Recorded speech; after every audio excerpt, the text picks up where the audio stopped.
जय हिंद मैत्रिणींनो, आपलं सर्वांचं स्वागत आहे स्वप्न खाकीचं यूट्यूब चॅनलमध्ये। तर आजचा व्हिडिओ आपण मुंबई पोलीस भरती महिलांचं मेरिट बाबत बघणार आहे आणि यामध्ये तुम्हाला मी महिलांचं मेरिट कशा पद्धतीने लागतं, ओपन आणि सर्व कॅटेगरीच्या महिलांचं याबद्दल सविस्तर अशी माहिती देणार आहे। ज्या महिला नवीन आहे, ज्यांनी पहिल्यांदाच फॉर्म भरला असेल तर त्यांना सुद्धा समजेल अशा भाषेमध्ये मी तुम्हाला सांगण्याचा पूर्ण प्रयत्न करणार आहे की तुम्ही हा व्हिडिओ बघितल्यानंतर नक्कीच तुम्हाला मेरिट कसं लागतं आणि मेरिट कितीपर्यंत लागू शकतं ओपन आणि बाकी कॅटेगरीचं याबद्दल संपूर्ण तुम्हाला माहिती यातून कळेल, जेणेकरून तुम्हाला कोणाला विचारायची गरज सुद्धा पडणार नाही। तर बघा, हा व्हिडिओ शेवटपर्यंत बघा, नक्कीच तुम्हाला मेरिट विषयीचे जे प्रश्न आहेत दूर होतील। आणि दुसरा प्रश्न असा आहे की 24 मार्कवाल्या महिलांचं काय आणि 25 ज्यांना मार्क पडलेले आहेत त्या महिला क्वालिफाय होऊ शकतात का ते सुद्धा बघणार आहे। आणि आता आपण एक विषय जो एक पॉइंट आहे तो क्लिअर करणार आहे सर्वात प्रथम, त्यानंतर आपण व्हिडिओला सुरुवात करणार आहे।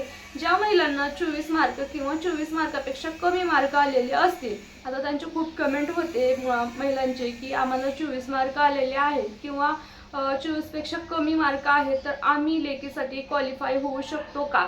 तर बघा, सर्वप्रथम सांगणं असं आहे की आपण GR जर बघितला पोलीस भरतीचा, त्याच्यामध्ये स्पष्टपणे सांगण्यात आलेलं आहे की ज्या महिलांना किंवा पुरुषांना म्हणजेच पोलीस भरती बघणाऱ्या प्रत्येक उमेदवारांना जर त्यांना ग्राउंडमध्ये म्हणजे लेखीसाठी क्वालिफाय व्हायचं असेल किंवा ग्राउंड पासून त्यांना ग्राउंडमध्ये किती मार्क घ्यायचा, आता हे मेरिट जे आहे तो प्रश्न पुढे राहिला, पण कमीत कमी जे मार्क आहेत लेखीला क्वालिफाय होण्यासाठी तर 50% मार्क घेणे अनिवार्य आहे। मग जर 50% मार्क घेणे अनिवार्य असेल तर मग तुम्हाला 50 पैकी 50% म्हटलं तर 25 मार्क घेणे अनिवार्य आहे। जर तुम्ही 25 मार्काच्या कमी जर मार्क घेतला तर तुम्ही लेखीसाठी क्वालिफाय होणार नाही आणि तुम्हाला नेक्स्ट भरतीची तयारी करावी लागेल। मग आता तुम्ही 24 मार्क घेणाऱ्या महिलांना सांगणं असं आहे की ज्यांना 24 मार्क पडले किंवा 24 मार्कापेक्षा कमी मार्क आलेले असतील तर त्या महिलांनी निराश न होता, तुम्ही कुठंतरी तुम्ही कमी होता आणि खरंच तुम्हाला ग्राउंडला मार्क कमी आले असतील किंवा बाकी काही जर ग्राउंडचा प्रॉब्लेम असेल तर आता तो विचार न करता आतापासूनच पुढच्या भरतीची तयारी करायला सुरुवात करा। कारण बघा, आता हे भरती झाल्यानंतर पुढची भरती लवकर होण्याची शक्यता आहे आणि त्यामुळे तुम्ही जर आतापासून तयारी केला तर 100% तुम्हाला येत्या भरतीमध्ये चांगलेच मार्क भेटू शकतात। तर हे 24 मार्क किंवा त्यापेक्षा कमी मार्क घेणाऱ्या महिलांसाठी होतं आणि नक्कीच त्यांना पुढच्या भरतीमध्ये चांगला फायदा होईल आतापासून जर तुम्ही ग्राउंड केलात तर तुम्ही सुद्धा हा व्हिडिओ बघू शकता, जेणेकरून तुम्हाला पुढच्या भरतीमध्ये संपूर्ण माहिती यातून कळेल की कसे मेरिट लागू शकतं, किती मार्क लागू शकतं, कोण ओपनमध्ये जाईल आणि ओपनमधून रिटर्न कधी आपल्याच कॅटेगरीमध्ये स्पर्धा महिला करतील याबद्दल, किंवा तुमच्या कॅटेगरीचे मेरिट कशा पद्धतीने लागू शकतं याबद्दल संपूर्ण तुम्हाला माहिती या व्हिडिओमध्ये भेटू शकते। तर चला आता आपण व्हिडिओला सुरुवात करू। जे महत्त्वाचा मुद्दा आहे तो आपण आता बघणार आहे। तर बघा, महिलांचं मेरिट सर्वात प्रथम कशा पद्धतीने लागतं हे समजून घेणं अतिशय गरजेचं आहे। जर आपल्याला हे समजलं की कशा पद्धतीचं लागतं ओपन महिला कॅटेगरी महिलांचं, तर ते आपल्याला एक मेरिट किती मार्कापर्यंत जाऊ शकतं हे कळायला आपल्याला व्यवस्थित समजेल। तर बघा, अगोदर आपण आता इथं महिलांचंच बघणार आहे, फक्त महिलांच्या मेरिट बद्दलच आपण इथं चर्चा करणार आहे। परंतु ज्या वेळेस महिलांचं मेरिट लागतं ओपन पासून, तर आता ह्याच्यामध्ये ओपन पुरुषांचं सुद्धा मेरिट मॅटर करतं। मग ते कशा पद्धतीनं बघा, ज्या वेळेस ओपन पुरुषांचं मेरिट लावलं जातं त्यामध्ये महिला आणि पुरुष दोघांना सुद्धा घेतलं जातं। आता मग त्यामध्ये पुरुष असतील सर्वसाधारण, त्याचबरोबर एक सर्व्हिसमॅन किंवा कोणत्या कॅटेगरीतले सुद्धा कोणीही असलं तर जर त्या मार्क त्यांचे ओपनमध्ये बसत असतील तर त्यांना ओपनमध्ये घेतलं जातं, मग महिला असो किंवा पुरुष असो।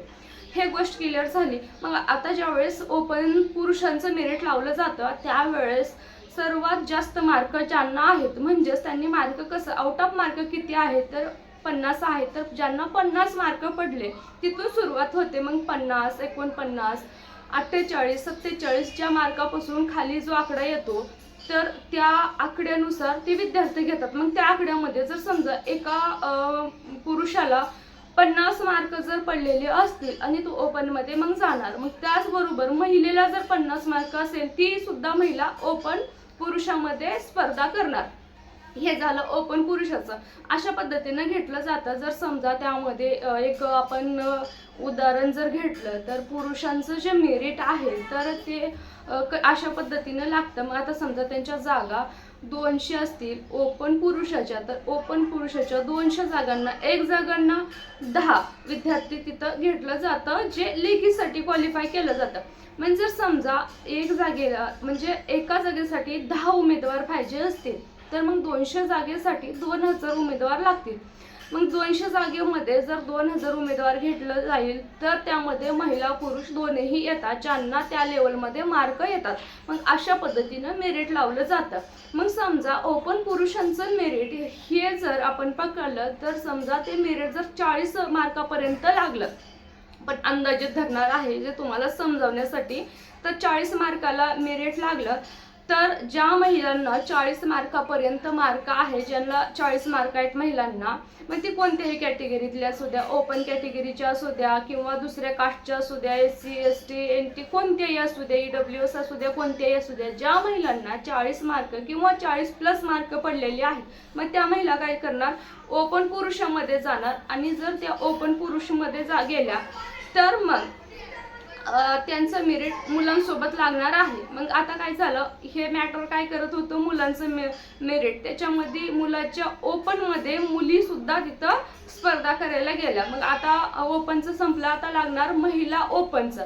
बघा, महिला पुरुषांचं मेरिट काढल्यानंतर महिलांचं जे ओपनचं मेरिट काढलं जातं. आता महिला ओपनचं मेरिट काढल्यानंतर तिथं कसं लागेल की तिथे 40 मार्काला लागलं, ज्या महिलाला 39 पासून मार्क आहेत ते महिला ओपन महिलामध्ये जाणार. मग बघा, 39 पासून ज्या खाली मार्क आहेत 39, त्यांचे 48 किंवा 39 पासून जे मार्क आहेत त्या महिलापासून सुरुवात जर केली तर मग बघा 39, 48, 37 ज्या मार्क आहेत मग त्या ज्या मार्काच्या महिला आहेत मग 35 पर्यंत येईल मेरिट किंवा 34 पर्यंत येईल, 36 पर्यंत येईल. अशा पद्धतीनं जेव्हा मेरिट लागतं मग ते झालं ओपनच्या महिलांचं लागलं. मग आता ह्या ओपनच्या महिलांमध्ये संपूर्ण कॅटेगरीच्या महिला जाणार. SC ST OBC कोणत्याही महिला असू द्या आणि ओपनच्या सुद्धा महिला त्याच्यामध्ये स्पर्धा करणार. मग आता याचा फायदा कॅटेगरीच्या महिलांना कसं होतं ते सुद्धा आपण बघणार आहे. व्हिडिओ थोडासा लांब आहे परंतु महत्त्वाची माहिती तुम्हाला यातून भेटेल, ज्याने तुम्हाला मेरिट कशा पद्धतीने लागतं, तुम्हाला मार्क किती आहेत, कितीपर्यंत लागू शकता, पुन्हा मध्ये ज्या महिला ओपनमध्ये गेलेल्या परत आपल्या कॅटेगरीमध्ये कशा पद्धतीने येतात ते सुद्धा बघणार आहे. तर समजा ओपन महिलांचं मेरिट आपण 35 मार्काला धरलं, ज्या महिलांचं मार्कच्या 35 आहेत त्या ओपनमध्ये गेल्या.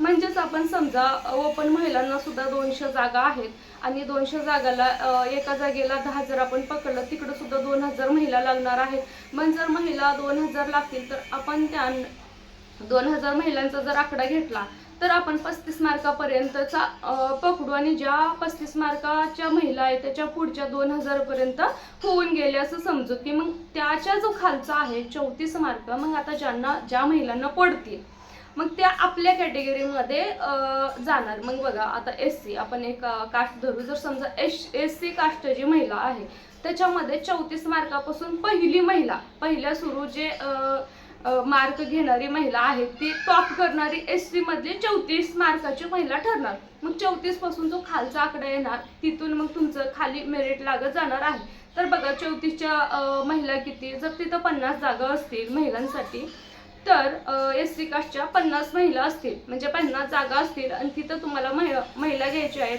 500 महिला जर घ्यायच्या असतील तर मग तुम्हाला काय करायचं आहे, तर 500 महिला घेण्यासाठी तुम्हाला जो आकडा आहे 34 पासून त्याच्या खाली घ्यायचा आहे की 34, 33, 32, 31, 30 मग हे 27, 28 हा जो 25 पर्यंत जो आकडा येईल, मग त्याच्यामध्ये 50 महिला कुठंपर्यंत बसतात, जिथं 500 महिला बसल्या तिथंपर्यंत तुम्हाला घ्यायचं. मग 500 महिला बसते वेळेस फक्त 500च घेतील असं आहे का? शेवटचा जो आकडा आहे, जर समजा तुमचा जो आकडा आहे 26 मार्काच्या महिलेपर्यंत येत आहे आणि 26 मार्काच्या महिलेपर्यंत जर तुमचा जे मेरिट आहे लागत आहे, पण एक महिला तुम्हाला कमी पडली, तुम्हाला 500 महिला घ्यायचं आहे पण 499 महिला तुम्ही घेतली, एक महिला तुम्हाला जर कमी पडली त्या कॅटेगरीमध्ये आणि तुम्हाला एक महिला जर घ्यायची असेल, मग तुम्ही जर 25 मार्काची घेतला तर त्या 25 मार्काच्या जेवढ्या महिला आहेत त्या संपूर्ण त्या घ्याव्या लागतील किंवा 26 मार्काच्या असतील त्या घ्याव्या लागतील. तर अशा पद्धतीनं तुमची कॅटेगरीमध्ये मेरिट लागतं. आता हे कसं मेरिट लागतं हे क्लिअर झालेलं आहे. आणि ओपनचं तुम्ही म्हणत होतं की आम्हाला ओपनचं सुद्धा सांगा, तर अशा पद्धतीनं मेरिट लागतं. आता आपण हे बघणार आहे की मेरिट लागल्यानंतर मग आता महिला जे ओपनमध्ये गेलेल्या आहेत ते परत तुमच्या स्पर्धेमध्ये कधी येऊ शकतात. बघा, आता तुमच्याकडे काय चान्स आहे, किती चान्स आहे जे कमी मार्कवाल्या महिलांसाठी की तुम्ही फायनल मेरिटमध्ये येणार. तर बघा, फक्त तुम्ही लेखीसाठी क्वालिफाय होणं इतकंच गरजेचं नाही, आणि ज्या महिलांना जास्त मार्क आहेत ते सुद्धा फायनल तुम्ही ओपनमध्ये जर गेलात किंवा चांगले मार्क असतील तर तुम्हाला कशा पद्धतीने तयारी ठेवली पाहिजे की तुम्ही ते टिकून राहाल तिथं किंवा तुम्ही फायनल मेरिटपर्यंत जाणार. तर ज्या महिला ओपनमध्ये जातात किंवा ओपन पुरुषामध्ये जातात, मग शेवटच्या जर मेरिटमध्ये ओपन पुरुषाबरोबर जर त्यांचं मेरिट लागत असेल तर मग त्यांची लेखी सुद्धा तशी पाहिजे. आता आपण पकडले की SC मधल्या 10 मुली समजा जर ओपन पुरुषांमध्ये गेलेले आहेत, मग आता तिथं त्यांच्या कॅटेगरीमधल्या ज्या कमी मार्काच्या महिला तिथे येणार, मग 10 जागा त्यांनी सोडल्या. परंतु हे फायनल मेरिटला असेच येणार का? तर फायनल मेरिटला काय होणार की ते जर महिला 10 महिला जे गेलेले आहेत पुरुषाबरोबर जर लेखीला मार्क घेऊन त्यांच्याबरोबर जर मेरिटमध्ये बसणार नाही, समजा 120ला फायनल मेरिट लागलं आणि त्या महिलेला 120 मार्क न पडता 110, 105, 107 पडले आणि जर ती महिला ओपन महिलेमध्ये जर बसली, मग ती ओपन पुरुष सोडून ओपन महिलेमध्ये येणार. मग ओपन महिलेचं जर समजा मेरिट 107ला लागलं, 109ला लागलं आणि त्या महिलेला मार्क 109, 107 जर असले तर मग ती ओपन महिलामध्ये तिचं मेरिट लागणार. जर समजा तिला तेवढे हे मार्क नाही आले तर तिला समजा 102 मार्क आले आणि 102 तिच्या कॅटेगरीमध्ये असेल तर ते 102 मार्काला आपल्या कॅटेगरीमध्ये परत येणार. हे शेवटला अशा पद्धतीनं मेरिट लावलं जातं. तर सर्व कॅटेगरीचं असंच असतं. तर म्हणून तुम्ही आता जर क्वालिफाय व्हायचं असेल तुम्हाला, तर तुम्ही जर तुमच्या महिला चांगल्या मार्क घेणाऱ्या असतील पुरुषाबरोबर तर त्या महिला तुमच्या पुरुषमध्ये सुद्धा जाणार ओपनमध्ये आणि महिला ओपनमध्ये सुद्धा तुमच्या महिला जाणार आहेत. तर कॅटेगरीवाल्या महिलांना अतिशय एक चांगली संधी असू शकते की ज्यांना कमी मार्क आलेले आहेत त्या सुद्धा लेखीसाठी क्वालिफाय होऊ शकतात. कारण जर मार्क बघितलं, काही मुलींना कमी आहेत, काही मुली बऱ्यापैकी मार्क घेत आहेत. ज्या आता बऱ्यापैकी मार्क घ्यायचे, जे 40 मार्क घेत आहेत, 41, 42 ते ओपनमध्ये स्पर्धा करणार आहेत.